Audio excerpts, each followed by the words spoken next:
안녕하세요. 남편과 작년에 헤어진 30대 여성입니다.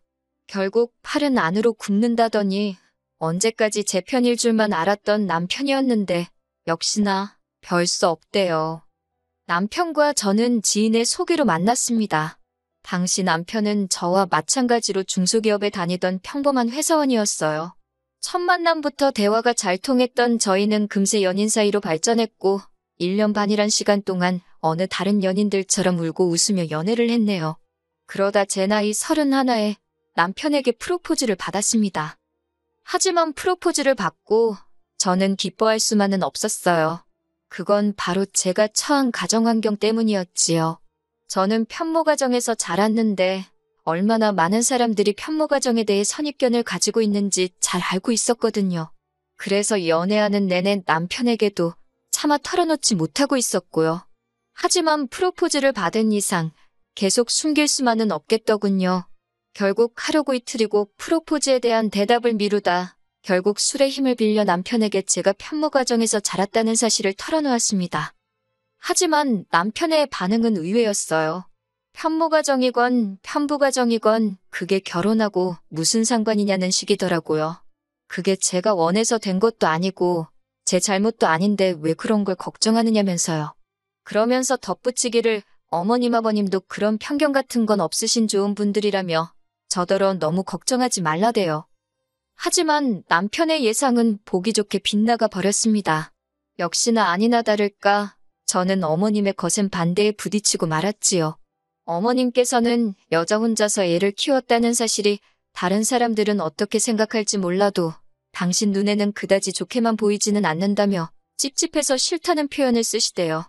생각지도 못한 어머님의 배려 없는 말씀에 너무 속이 상한 저는 저도 모르게 그만 눈물을 보였습니다.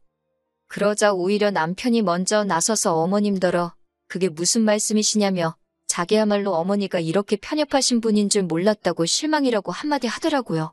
그러자 이번엔 아버님께서도 길거리에 멀쩡한 여자애들이 널렸는데 어디서 데려와도 하자 있는 애를 골라왔냐고 그제서야 순간 망치로 뒤통수를 한 대 맞은 듯 왜 이렇게까지 제가 인격적으로 모욕을 당해야 되나 싶더라고요. 그래서 제가 어머님 아버님더러 두 분 다 말씀이 너무 심하신 것 같다고 했습니다. 남편에게도 어머님 아버님이 좋은 분들이라고 해서 나름대로의 기대가 있었는데 몹시 실망스럽다고 차분한 목소리로 말했지요. 여기서 이렇게 욕먹고 있는 것 자체가 날 키워주신 어머니께 죄짓는 기분이라며 결혼 이야기는 없던 걸로 하자고요. 그리고는 사갔던 선물 그대로 다시 챙겨들고 뒤도 안 돌아보고 시댁에서 나왔습니다. 그러자 제 뒤통수에다 대고 두 분이서 인사도 안 사고 가는 싸가지 좀 보라며 저럴 줄 알았다고 한 소리 하시더라고요. 그마저 받아칠까도 생각했지만 이내 그럴 가치도 없다 싶어서 깡그리 무시해버렸어요. 택시를 잡기 위해 길에 서 있는데 어느샌가 따라 나온 남편이 저를 붙잡았습니다. 자기가 무조건 미안하다면서 자기도 자기 부모님이 그러실 줄은 꿈에도 상상하지 못했다나요? 그러면서 저더러 참으라고 안 하겠다, 이해해달라고도 안 하겠다 하지만 결혼은 자기랑 하는 거지 시부모님이랑 하는 게 아니지 않냐며 자기 하나만 믿고 따라와 줄 수 없겠냐 그러더라고요. 그렇게 말하는 남편의 눈빛과 목소리에서 진심이란 걸 알 수 있었지만 이미 상처 입은 제 마음이 쉽게 풀어질 리 없었지요. 저는 다시 한번 이별을 고하고 택시에 올라탔습니다. 그리고 며칠 후 주말이었어요. 남편으로부터 오는 연락도 모두 무시하던 중이기도 했고요. 벨소리가 울려 나가보니 남편이 서 있더라고요. 저는 친정어머니랑 둘이 있었는데 친정어머니는 어느 정도 상황을 다 알고 계셨거든요. 친정어머니께서 그래도 여기까지 왔으니 문은 열어주라 하셔서 문을 열었습니다. 그랬더니 남편이 아무 일도 없었다는 듯 과일 바구니랑 꽃다발을 내밀면서 보고 싶었다 그래요. 처음에는 천연덕스러운 그의 모습에 기가 차서 어이가 없었습니다. 그런데 이윽고 남편이 저희 어머니 앞에 무릎을 꿇더니 그날 일은 자기가 다시 한번 사과하러 왔다며 정말 죄송하다고 하대요. 자기 부모님이 그렇게 막무가내로 나올 줄은 몰랐다면서 장모님이 자기 좀 도와달라나요? 남편이 정말 저러다 땅을 파고 들어가겠다 싶을 만큼 머리를 푹 숙이고 연신 죄송하다 해대니 솔직히 마음이 너무 아프고 흔들리더군요. 그리고 남편이 돌아간 후 왜인지 눈물이 하염없이 쏟아지대요. 그 모습을 보신 친정어머니께서 저더러 그냥 결혼하랍니다. 막말로 시댁에서 난리를 쳐대도 저희 둘만 잘 살면 결국 저희가 이기는 거나 마찬가지라나요. 그렇게 친정어머니의 지지를 받으며 저와 남편은 부부의 연을 맺었습니다. 상황이 상황인 만큼 결혼식은 가까운 가족 친지들만 모셔서 진행했어요. 외조부모님과 친정어머니가 5천만 원을 보태주셨지만 시댁에서는 당신들 입으로 땡전 한 푼 못해준다 하시길래 알겠다 했고요. 이후로 첫 해에는 정말 누구 말만 따라 모질이 소리를 들을 만큼 시댁에 잘하려고 노력했어요. 그런데 저도 사람인데 명절이고 생신이고 제 딴에는 한다고 해도 흠만 잡으시고 싫은 소리만 하시니 환장하겠더라고요. 게다가 제가 서운한 마음을 내보이기라도 하면 마치 벼르고 있었다는 듯이 너 그럴 줄 알았다. 시부모가 네 비위를 맞춰줘야 되는 거냐며 막무가내로 화를 내셨지요. 결국 견디다 못한 제가 남편에게 너무 지친다고 내가 언제까지 이렇게 무시당해야 하는 거냐 물었습니다. 그리고는 지금이라도 당신 놔줄 테니 어머님 아버님한테 가서 그 집 아들로 살라고 했지요. 그랬더니 남편이 앞으로는 시댁에 내려가지도 말잡니다. 연락도 안 드려도 된다고 신경 쓰지 말래요. 그리고 그때는 저도 이제 모르겠다는 심정이었기에 그러겠다 했습니다.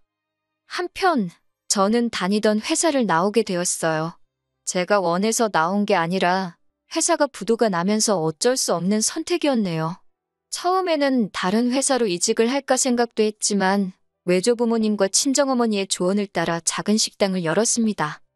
제가 시댁에 연락을 드리진 않았지만 남편은 그래도 종종 연락을 하는 듯 했어요. 아마 그래서 어머님이 제가 식당을 한다는 사실도 알게 되신 것 같아요. 그런데 하루는 철딱선이 없는 신우가 기껏 문자로 한다는 소리가 어머님이 저더러 가지가지 한다고 그러셨다대요. 그런 소리라는 어머님이나 그걸 말이라고 전하는 신우이나 한심하기 짝이 없더라고요. 하지만 그럴수록 저는 더 열심히 식당 일에 매진했습니다. 하루에 12시간 이상 일한 날도 많았고 손목과 무릎은 보호대가 없으면 버틸 수 없는 지경에 이르렀달까요. 그럼에도 불구하고 어떻게든 자리를 잡겠다는 욕심에 일을 쉴 때는 동네와 아파트 단지들을 돌아다니며 전단지까지 돌렸어요. 정말이지 제가 할 수 있는 일은 다 한 것 같아요.